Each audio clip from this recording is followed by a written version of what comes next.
আমার মনে হয় কি তুমি মামলা করে দাও। কি কও তুমি? তুমি পাগল হয়ে গেছো? পাগল হমু কেন? 3 লাখ টাকা কি তোমার কাছে কোনো দিক দিয়ে কম মনে হইতেছে? ন্যায্য টাকা না দিলে তুমি মামলা করবা না? আরে তাই বলে ভাই হয়ে ভাইয়ের বিরুদ্ধে মামলা করুন? ভাই যদি বাইরে ঠকাইতে পারে তার নামে মামলা করা যাবে না? না আমার এত টাকা লাগবে না। ঠিক আছে, 2 দিন পরে ভিক্ষার থালি হাতে নিয়ে রাস্তা রাস্তায় তুমি ভিক্ষা কইরো। কি কও তুমি এসব? আমি ভ্যান গাড়িতে সবজি বিক্রি করলেও প্রত্যেকদিন 1000 টাকা কামাবো। আমি তোমার এই ব্যাপারে আর কোনো কথাই কম না, তোমার যা ইচ্ছা করো তুমি। সোহেলের যত টাকা দিতে ইচ্ছা করে, যেটা দিয়েও খুশি থাকে, আমার দিক, আমার কোনো সমস্যা নেই। তুমি আরেকবার ভাইবা দেখো, 3 লাখ টাকা দিয়া কিনে কিন্তু 2 দিন পর দোকান ছেড়ে চলে আসা লাগবে। তাই বলে ভাইয়ের বিরুদ্ধে মামলা?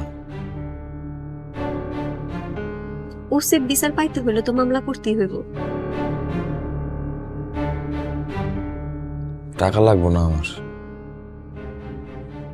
কিন্তু আমি ভাইজানের বিরুদ্ধে মামলা করতে পারবো না। আমার আর কি, তোমার যা ইচ্ছা তুমি তাই করো। না না,